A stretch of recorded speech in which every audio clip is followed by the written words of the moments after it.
Yo, what's up, guys? Dante here, back with another video today. A lot of big news in the NFL. A lot of stuff voted on, a lot of stuff that's been pushed back till next year. Um, so yeah, I'm just gonna go through a couple of them, some of the bigger ones, get my thoughts on them. So as you can see on the screen, NFL owners vote to adjust ball spot on touchbacks to 35-yard line on dynamic kickoffs. So if you don't know what the dynamic kickoff is, it's the new kickoff format where essentially everyone lines up in front of each other 5 yards apart. The kicker will kick the ball off, and essentially no one can move until the ball has been touched or deemed in play. And then essentially what you do is essentially everyone plays like everyone would have to play coverage on the kickoff. Um, Initially, I didn't really care for it. I feel like it's a very gimmicky kickoff system. I like the old format. Um, I don't mind it much in the UFL because the UFL is kind of its own thing, so you can kind of experiment with stuff there. But I don't know. I like the old school way of just having the kickoff team, set up the way they are. You go 5, 4, 2, 1. You just kick the ball and you run down. And everyone just picks up a block. You run down the seams, run down the gaps, and you just have a lot of collisions. And it's a good time. It's a good time. Nowadays, it's kind of just it is what it is. Most of the time, is kicked out the end zone anyway. Or if they do return it, it's not for much. I think there was like one or two touchdown returns last year. I know one one of them was against us. I remember that. I think we had a chance. You don't know what I'm talking about. The Commanders versus the Cowboys game. We had a shot to win. Well, we had a shot to at least try to tie it on the onside kick, and they ran the onside kick back, which is an anomaly that very rarely happens. That's also another thing I don't like about the new kickoff rules. You have to announce in the fourth quarter only, mind you. You can only do this in the fourth quarter. You have to tell the other team that you're going to do an onside kick. I think that's the stupidest thing in the world. I think that destroys any kind of strategy you have, and especially since you can only do it in the fourth quarter, which I think is really weird. It's a play. You should be able to run any play you want at any time, at any place, any spot on the field, any time during the game that you want. Um, could you imagine if this existed when the Saints won their Super Bowl? If they couldn't have kicked that onside kick after halftime, that who knows what kind of game that would have been. You know what I'm saying? But anyway, let's go ahead and get into the news. This is all from NFL Network, NFL Network, NFL.com. Yeah. So yeah, they're gonna spot the touchbacks to the 35-yard line, and I'm assuming this is just so to deter guys from kicking out of the end zone. I think that's silly because a lot of guys just have naturally strong legs nowadays. The touchback rates have been skyrocketing like the last 5 or so years. So, and that was even before they made the change. Let's go ahead and get into this article. The dynamic kickoff is here to stay with one notable adjustment. NFL ownership voted on Tuesday at the annual league meeting to continue to utilize a dynamic kickoff while moving the ball spot on touchdowns from the 30-yard line to the 35-yard line for kicks sent into the end zone. Reported by Ian Rappaport and Tom Pelissero. Look, man, I think this is ridiculous. You don't understand. 35-yard line. You start the drive at 35-yard line. Say you have to get into field goal range, right? If a kicker kicks out the end zone, you get the ball at the 35-yard line. Say you got like 30 seconds left. 30 seconds, and say you had like say you had no timeouts. Even with no timeouts at 30 seconds, and I understand you still have to play defense, but like, golly, like you're giving them 15 extra yards for free, just because a guy is just naturally strong with kicking the football. I think they should just spot the things at the 20 like they always used to do, and just do it from there. The league debuted a dynamic kickoff on a one-year trial for the 2024 season with the goal of injecting life into what had essentially become a ceremonial play while also preserving player health and safety. This is bull. This is bull. Preserving player health and safety. That's the reason. That's also the reason why I'm doing this video, because there's a couple more rules that went down that they discussed that have to do with player safety. I think it's a joke. You added an extra game, and I get into it anyway. The results in 2024 were a success. The league saw 332 more kickoff returns, bumping the previous 21.8 return rate of the 32.8. There were also 59 big play returns of 40 or more yards last season, which was the highest figure since 2016. The play was a tremendous success. Broncos special teams coordinator Darren Rizzi, who helped craft the dynamic kickoff. The injury rates were much lower. Yeah, that's true. Yeah, I guess if no one's actually running into each other at 100 miles an hour, full speed, yeah, of course. Yeah, the rates of injury goes down. Yeah, obviously. But at the same time, you're taking away. I guess you're already making a play that's already hard enough as it is, even harder. And I guess, I don't know, again, depending on what side of the fence you're on, you probably think that's a good thing. It makes it a lot more of a special play. But I don't know. Obviously, the space and the speed of the play were down from what we're all used to, and so the play was a tremendous success. That's why we felt the time was now to move the touchback back to the 35 to go back to the original formation that we had proposed. By improving field position for teams on the receiving end of touchbacks, the league hopes teams will be deterred from kicking the ball into the end zone, which could lead to more returns in the 2025 season and beyond. But this is also strategy. Sometimes you don't want to kick the ball in play. Sometimes you just want to kick it out the back of the end zone, because if you got somebody back there with a 4.2 speed, with a 4.2 40, and it's got boosters, that's the last guy you want to put the ball into, especially in a crucial situation in the game.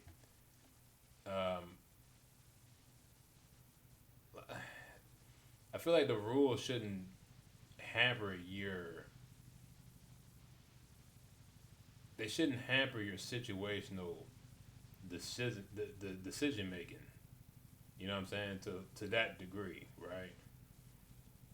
I think this is a great day, Rizzy added. I think the only thing that we all have to understand is that we're going to see a lot more kickoff returns down in the NFL, like most of us did.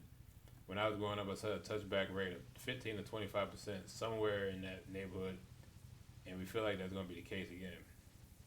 Yeah, I mean, that's how it used to. But you got to remember, back in the day, touchbacks weren't really super. Well, I guess they were common, but like I said, 15 to 25% for a whole season is not a lot. And you got to remember, like I said, just the game has changed, and the athletes have gotten better and faster and stronger, and that includes the kickers. All these guys can hit 60 plus. Even guys in college are kicking at 60, are hitting 60 yarders on a pretty decent average. So I mean, the amount of talent at the kicker and at punter has increased. That's why you see all this. Aside from changes to spotting of the ball, other aspects of the dynamic kickoff will remain the same. Kickoffs are at the 35-yard line, but the 10 players on the kicking unit, aside from the kick, I was telling you about that, will line up at the opposing team's 40-yard line. The receiving team lines up with at least 7 players in the setup zone, the 5-yard area, with a maximum of 2 returners. Okay. After the ball is kicked, the kicker cannot cross the 50-yard line, and the 10 kicking team players cannot move until the ball hits the ground or a player in the landing zone or goes into the end zone. The receiving team's players in the setup zone also cannot move until the ball has hit the ground, until the kickers hit the ground, or a player in the danger zone or the end zone. The returners can move at any time before and during the kickoff. Onside kick rules do not see any modifications, but team owners could consider changes at a later date. In 2024, a trailing team could only attempt a onside kick. This is so stupid. During the fourth quarter, the original rule proposed that trailing teams could attempt an onside kick at any point during the game. I mean, hell, even if you were up, you could kick an onside kick. See, that's what I'm saying. These rules, they hamper these specifically just for the kickoff and the onside kicks. This takes away a lot of different strategy you can have during the game. Like I said, sometimes you don't want to kick to somebody, right? Sometimes you don't want to give the ball back. I know. Say for example, this is a very ballsy play, but say like you were up like 7 with like 30 seconds left, but you didn't want to kick it back to the other team because you really hadn't stopped them all day. You were like in a shootout, and you were like, well, hell, I'll take the risk. If they're going to score anyway, why not kick an onside kick and try to get the ball back and end the game in the fourth quarter instead of giving the opposing team, another chance to score. I mean, it is what it is. I don't really like I said, putting the team at the 35.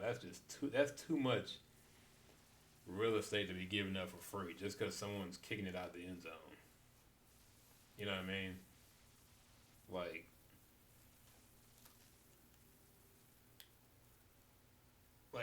You have to find the balance between letting teams,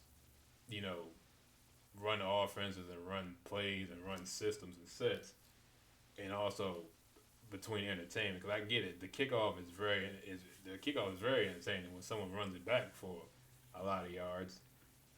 But yeah, no one wants to see a bunch of touchbacks and kneel downs. I think one thing they should do is,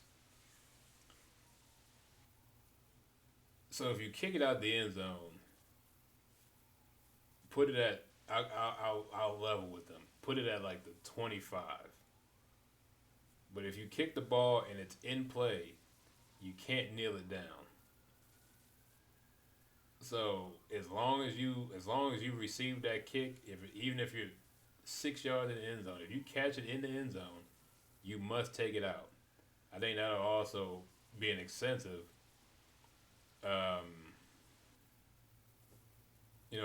for a lot of these teams, specifically for players, because then it'll be like, well, do I let this ball just bounce into the end zone, or do I pick it up, or do I receive the kick and run it out the end zone?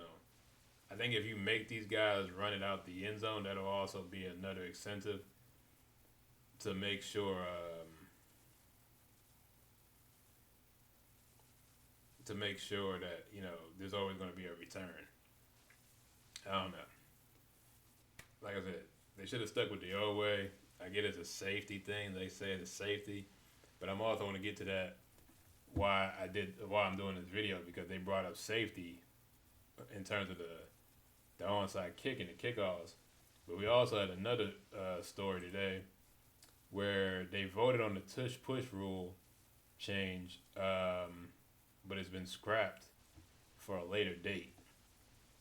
The great Tush push debate will live on for at least another couple months. The Green Bay Packers proposal to ban the modified quarterback sneak, a play famously and successfully utilized by the Philadelphia Eagles in recent seasons, has been tabled until a later date. This is very soft. This is very soft by Green Bay. They're upset because a team was running a play that had a very high success rate. Now, granted, this is a play that anyone can run. This is not a special, like super crazy special package you need. You get the biggest dudes you got on your team. You get your quarterback under the center, and essentially you just push each other. So the quarterback pushes the center. He gets behind him, pushes the center. Whoever's behind the quarterback pushes the quarterback into the center, and you all move up a yard and you get the first down. It's a very simple play. It's a very heavy package QB sneak, if that makes sense. Even though QB sneak is always under a heavy package, but you get what I'm saying. Um, and unfortunately, because Philly won, all this did was just elevate how much faster they were going to try to get this proposal out there. Because if they didn't win and you know Kansas City won, I don't think this is much of a topic. Because then it's like, oh, well, it didn't work because they didn't win. But yeah, the matter was the topic of much discussion over the past 2 days of the annual league meeting in Palm Beach, Florida, with Tuesday's competition committee gathering setting the stage for a showdown over the future of the play. Proponents and opponents of outlawing the play spoke publicly about it during the first 2 days of meetings. But ultimately, the league's decision makers are choosing to give everyone more time to consider all circumstances. The decision on the tush push is very good. We showed a lot of data, a lot of questions from the clubs, a lot of discussion about it. Roger Goodell told the reporters, I think there are safety issues that are being. There we go with the safety again. You're speaking out of both sides of your mouth, man. I think there are safety issues that are being considered in the case. How? It's not much different than a regular QB sneak. I think the only difference is in the tush push, everyone goes low, right? So if everyone goes low, you have to go high. But you don't want to go high because they might take out your legs. So I get it from that perspective. But all you gotta do, if they go low, you go low. You know what I'm saying? Like the play is not unstoppable. It can be stopped. A lot of teams have run tush push. I think every team has run tush push at some point in the season since it became a thing. Which I don't understand when this became legal. I could have swore there was a rule that you couldn't push from behind. This went back. This goes back to the what do they call it? The what do they call that? What was it called in college when it was Notre Dame USC? When Reggie Bush clearly pushed Matt Leinart into the end zone, which was supposed to be illegal, and I guess from that day on they just made it legal, even though technically it is illegal. I'm pretty sure it's in the rule book. You can't push another man from behind forward. But you see it every game. Somebody will run and the guy's still standing, and he's still getting more yards and he's fighting. And everyone will just run behind him and push him for 5-10 more yards, and then they'll blow the whistle eventually when they can see that guy's not going down. So this they gotta figure out. I think they just need to ban pushing altogether. You cannot push a guy from behind. You kind of got to do it like almost like holding. So you're not just holding on every play, but as long as you're not blatantly holding, or it looks like when you're in the play you're not blatantly pushing the guy from behind them, then it should be fine. What would be it? So you see, this doesn't make any sense. I think there are. He says, I think there are safety issues that are being considered in that case. We have very little data, but it's beyond data. So what are you basing this on then, Commissioner? There's also the mechanism of injury that we study. You can get injured on every play in football. That type of thing that leads us to show the risk involved with a particular player or a particular tackle. So those are things that we did discuss. But I don't.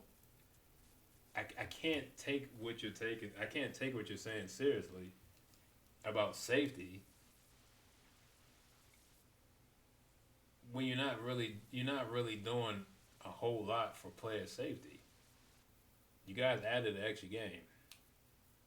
You guys reduced practice, and people were like, "Oh, well, they're not practicing.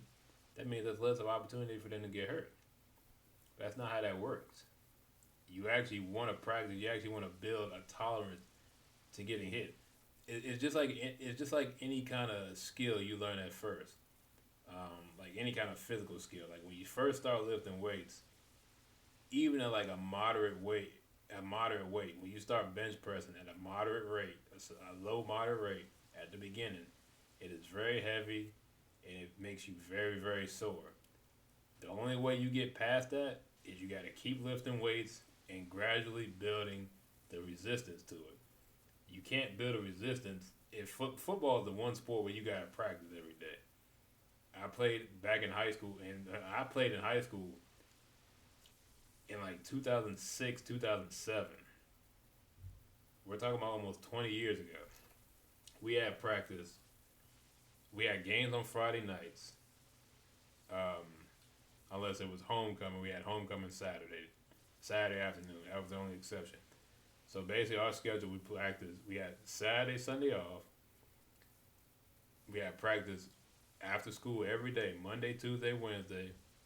And in the varsity guys, we had Thursday was just a walkthrough. So that was pretty much helmet, shorts, t-shirts. Friday, you had the game. You had 2 days off. You did it again. That's how it should be. Nowadays, I think they have like film. They have off Monday, film Tuesday, practice Wednesday and Thursday, and then walk through Friday, right? And then they have Saturday off to get ready for the game on Sunday with the travel and just final stuff. But see, you see what I'm saying? They're practicing twice a week as professional athletes. High schoolers are practicing 4 or 5 days a week. That doesn't make any sense, right?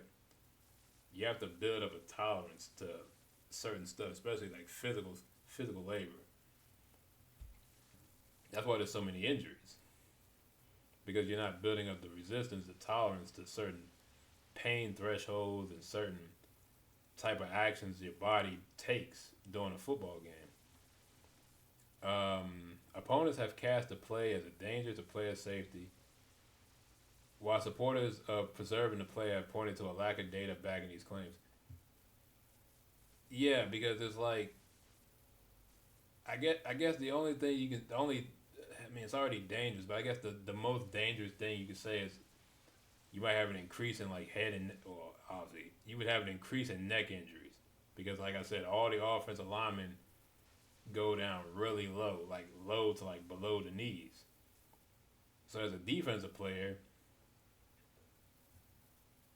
you know, your natural reaction when someone's coming low at your knees, either you go up, you go high, but if you go high, that puts you in risk because you're up in the air, or you're gonna back up.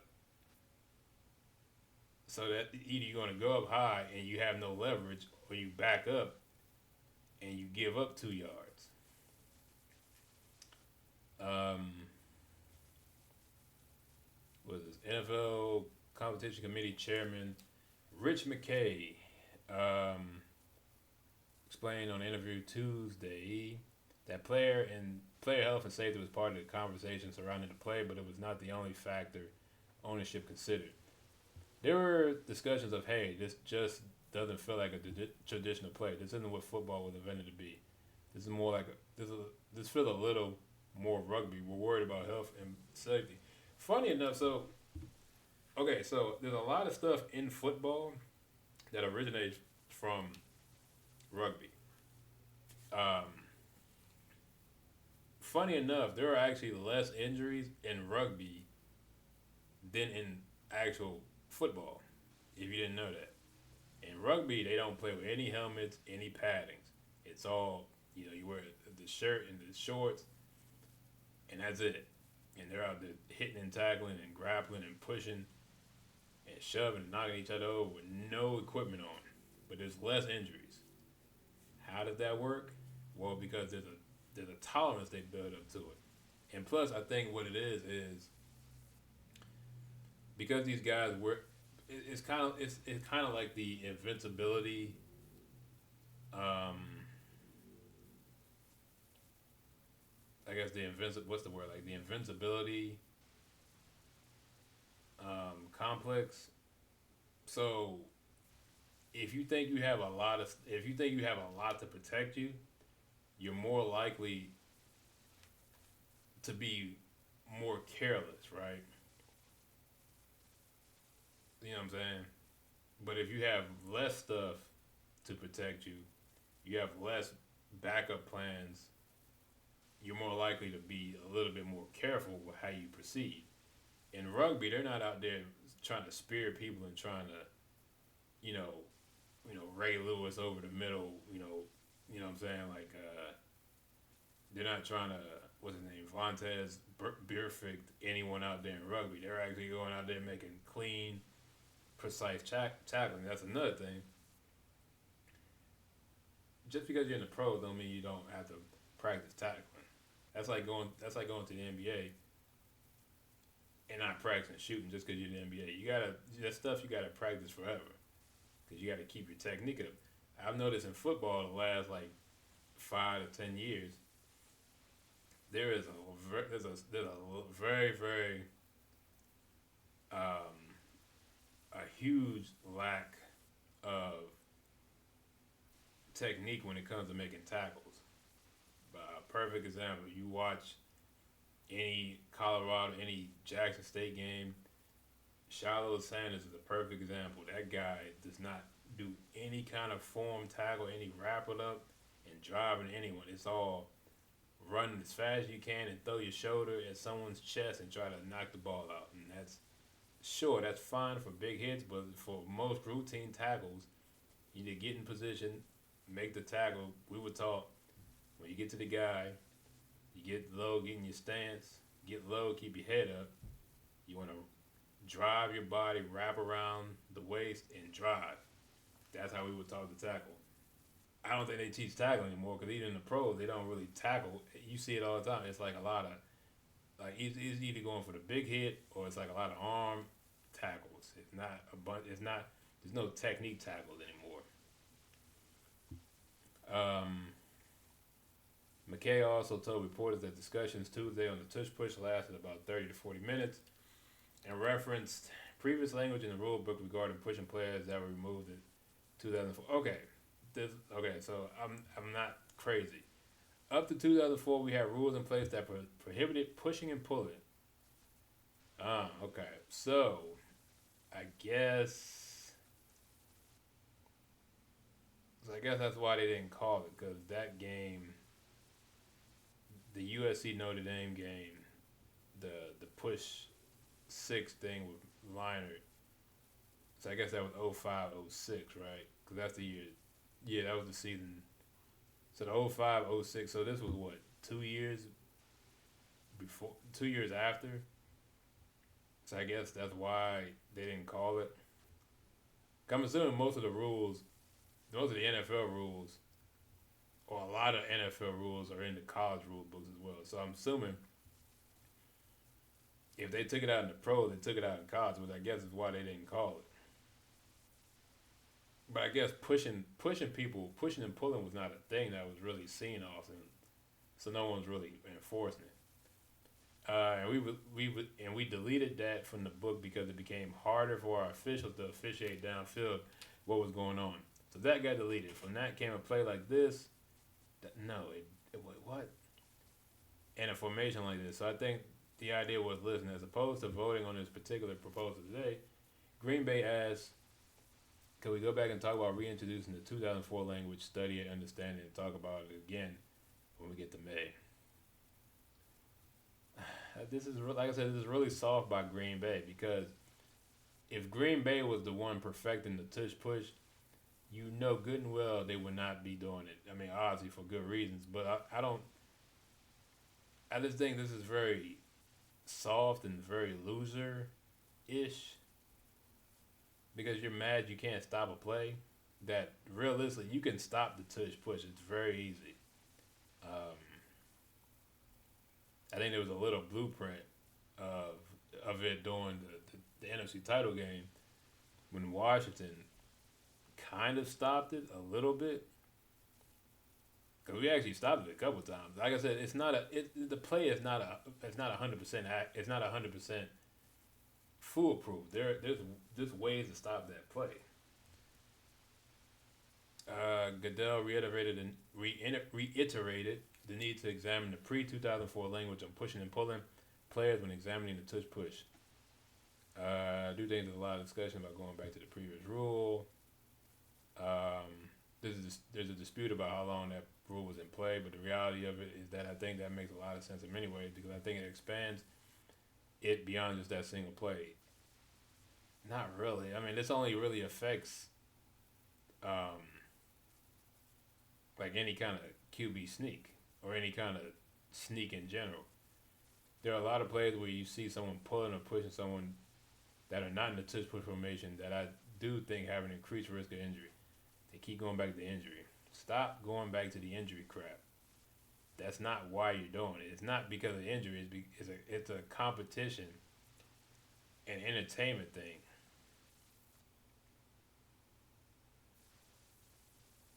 That's why you're doing it. That's why everyone's looking at it. Green Bay has no right to be complaining. Why are they complaining?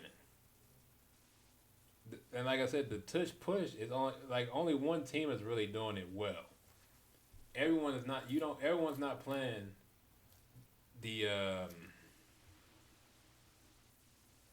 the the the Philadelphia Eagles every year. Every year in the regular season, there are 16 teams. Well, I guess 13, right? 13. There are 13 different teams that'll play Philadelphia every year until you get to the playoffs, right? So this is really doesn't make much sense to really complain about. It is what it is.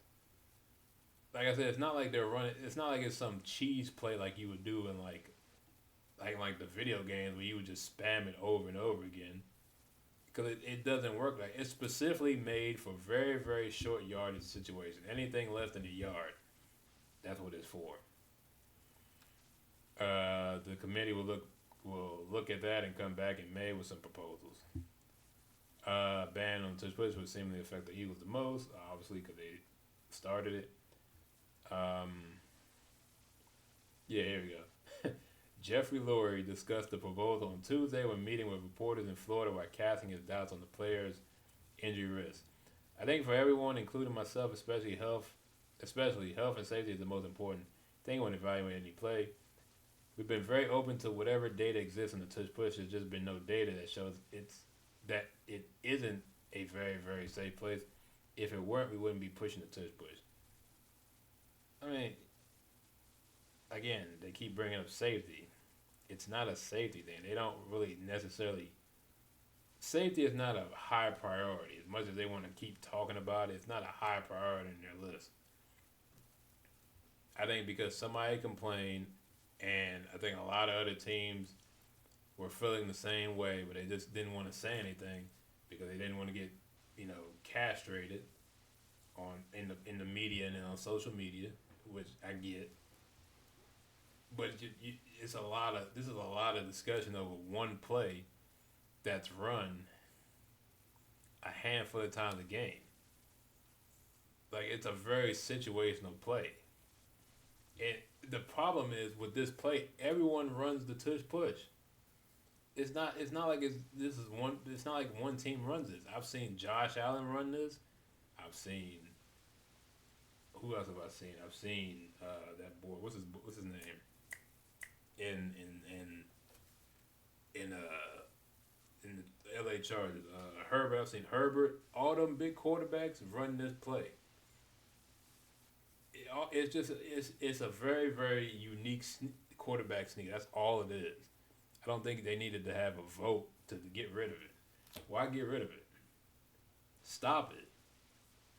That's what you need to do. Stop the play. Don't ban it. Stop it. Because if you ban it, you banning the play. You can't run the play, dummy.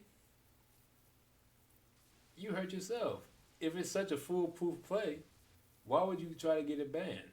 So I guess it's one of the things of like if I can't be happy, nobody can be happy. It's just stupid. Because one day, some franchise is going to get some guy, some freak out of the draft, like a Cam Newton. And could you imagine Cam Newton running the tush push? That guy, he would be unstoppable.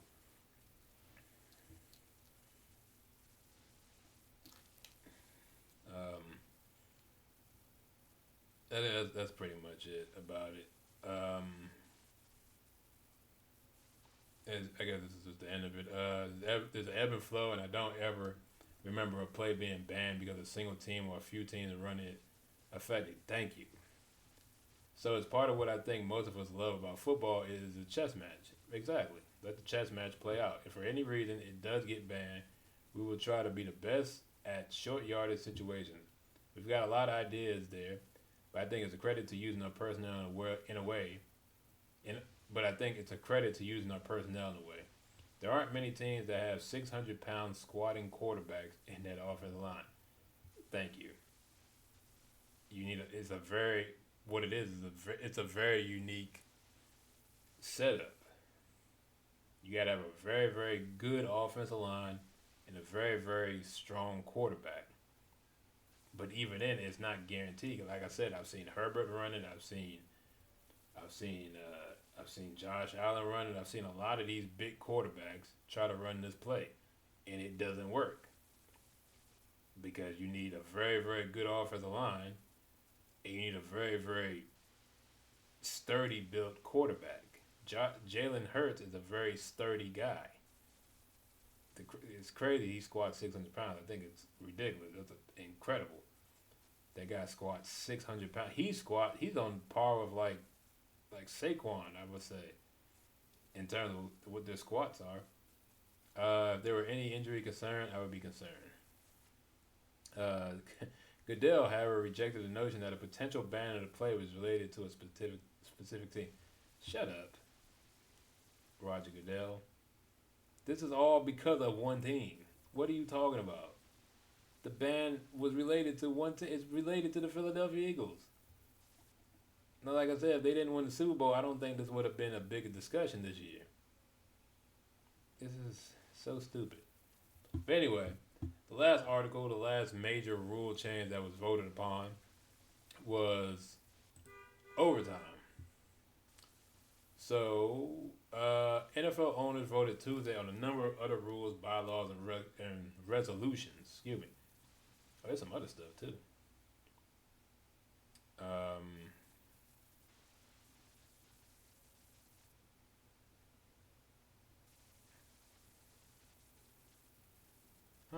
I thought there was more to this. Let's see. The owners voted. I already read that. The league passed a proposal by the Eagles. Funny enough, they were just part of the last topic, to align the postseason and regular season overtime rules by granting both teams the opportunity to possess the ball regardless of the outcome of the first possession. However, unlike in the postseason, regular season overtime will remain 10 minutes instead of 15.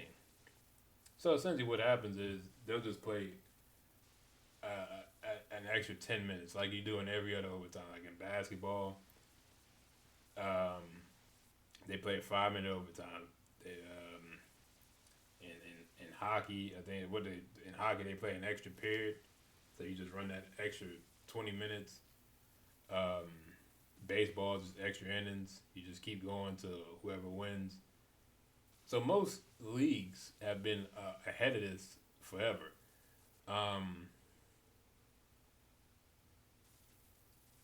So the reason this was such a big thing to me was because the last two articles have been talking about player safety.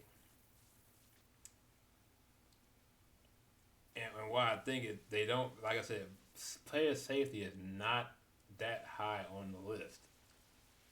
Because if you really care about player safety, in the regular season, get rid of overtime. If the game ends in a tie, it ends in a tie. Right? And you would think, well, that'll just increase the ties. That'll make it harder, at the end of the season for like tiebreakers and when it comes to the seeding, right? When like it's time to, like depending on how a team, will get into the playoffs, right? So like how will like ties affect the tiebreaker? Well, I don't think it'd be a huge increase in overtime game or in games ending in a tie, right? I think what it will do is it'll incentivize teams to try their damnedest to win in overtime instead of being like, because I don't think, especially in football, I don't think they will take a tie lightly. You know what I'm saying? I think they would take that as like a like a sign of like kind of like I think they would take it in a way of like kind of almost like just from their pride, like they would like just from a pride standpoint. I don't think they would want to go out there and let the game end in a tie. I think they would try their hardest to try to win the game in overtime. And if there's a tie, there's a tie. I think that'll cut down. Like I said, if they really care about player safety, get rid of overtime. Only have the overtime in only have the overtime in the playoffs because obviously you can't end playoff games in ties. You gotta have a winner. Um, I guess it's good they're going. They cut it down to 5 to 10 minutes, which is cool. You'd be surprised how fast 10 minutes runs in a football game.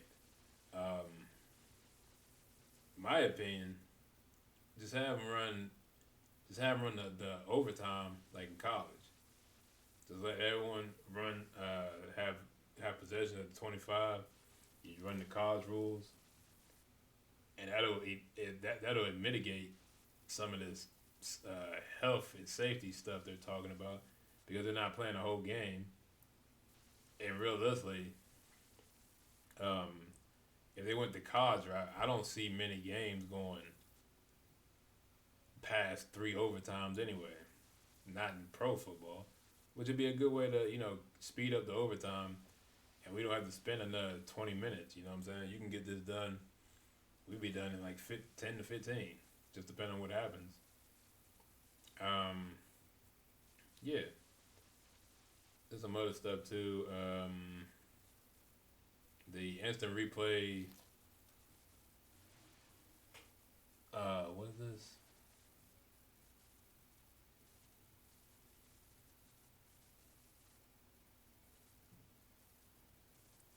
What is this? The NFL passed a proposal by the competition committee to expand instant replay's ability to advise the on-field officials on specific objective aspects of a play and or to address game administration issues when clear and obvious video evidence is present. Okay, the league rejected a proposal by the Lions to eliminate an automatic first down as a penalty imposed for defensive holding and illegal contact. So the Lions wanted to basically. So I guess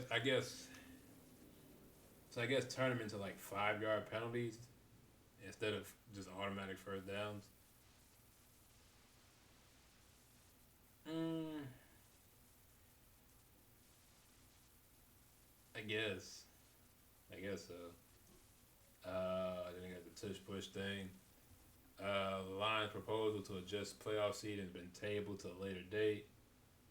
Um, and it's just, I think the rest of it is just like stuff outside of the game, like free agency and yeah, pretty much roster spots and all that. That's pretty much what they talked about. But yeah, that's it. Whew, this was a long one. But yeah, these were some major, uh, proposals that were put into play. Not the tush push. Apparently, that's going to be talked about later on, either I guess later before the season or next year. I guess. What else? We had the overtime rules, and then we had the kickoff rules. So there's a lot of major at least on the field stuff that got discussed. So yeah, that's it for me. I know this is a long one. I had a lot of thoughts on this. I just want to voice my opinion. That's all. Um, we'll see how it goes when the season comes out. Um, we'll see, especially with the overtime. We'll see how that plays. Um, like I said, it works. You kind of just keep playing until 10 minutes is over, and then, I mean, I guess at that point, like I said, if it's regular season, then I guess give them the tie. Sure. If you still have a tie game after 10 minutes. I saw another video. I was watching Black and White Sports, and there was he was reading like the tweet replies, and he brought up a point. I was thinking about that too. What if a team just holds the ball and kills the clock and still scores, right? Um, I mean, technically, I mean, but you can't like. Then again, how do you enforce someone running? Like if their offense is to milk the clock, that's their offense. As long as they're running the plays within the play clock, you can't stop them. So if someone runs out 9 minutes and 35 seconds of the overtime and they kick it off and they only get 25 seconds, I mean, it is what it is. The defense needs to step up and play defense and get the stop early in the game, so you don't get to that point. I mean, it is what it is. I'm sure that'll happen, but like I said, we won't know how this really works, how well this will go, until the end of the season when we look at the data and see just how well or how not well these proposals went. So yeah, like I said, as always, let me know what you think. As always, thank you for watching. Hope you enjoyed, and I'll see you guys in the next one. Peace.